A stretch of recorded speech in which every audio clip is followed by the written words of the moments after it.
Yo quería preguntarle, aprovechando que está el doctor Silvio Aguilera, ¿cuándo uno puede considerarse tranquilo que está preparado para una emergencia? Porque hay una parte que es responsabilidad del Estado, otra parte que es de los prestadores de servicios, pero hay una parte donde también somos corresponsables las personas.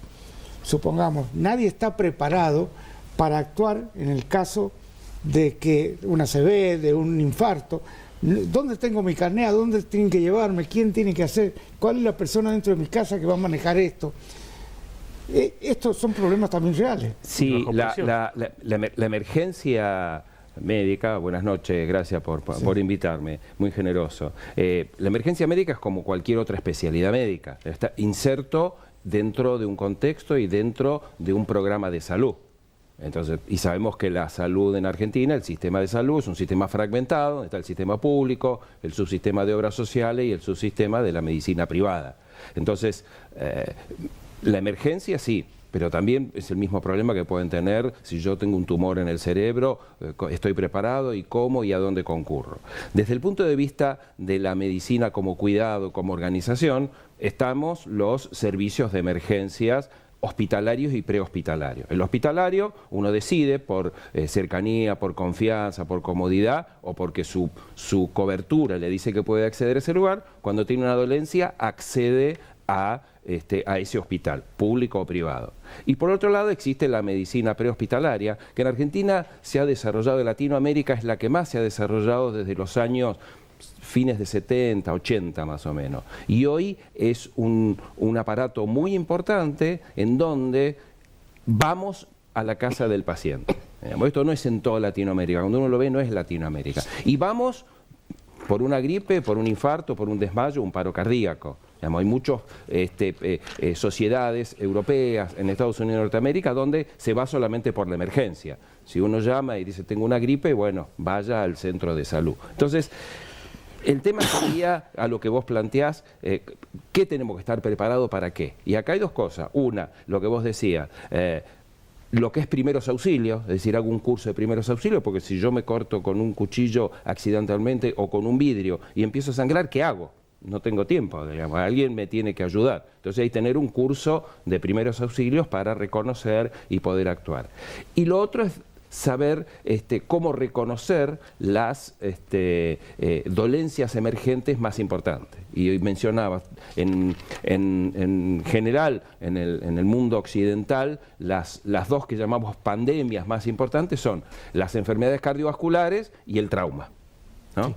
Para el trauma, siempre hay una palabra que nosotros la tenemos prohibida, que es accidente. Sí. No existe para nosotros el accidente, no existe.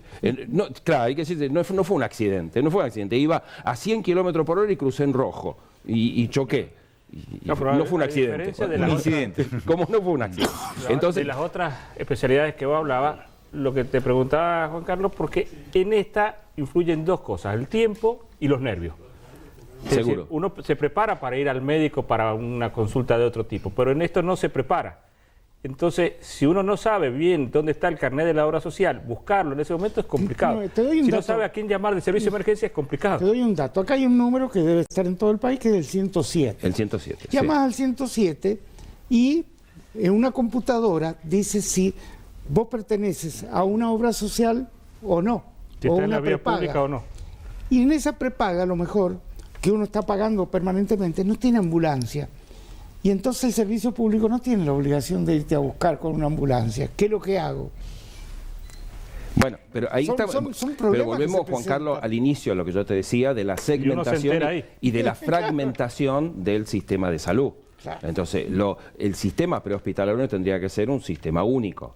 El ejemplo más claro que uno dice de la medicina más liberal que hay, ¿dónde está? Estados Unidos. Sí. Y sin embargo, hay un solo número, que es 911.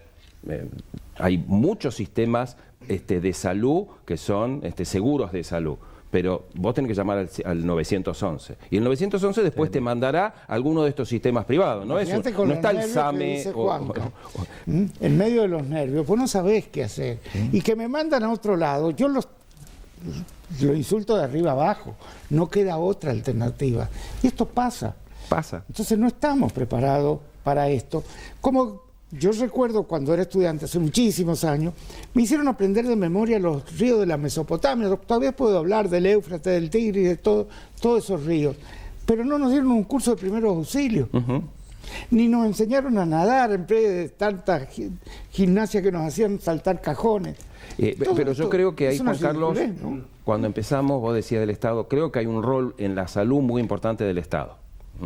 Una parte. Pero, ¿quién va a hacer las campañas de promoción y de prevención?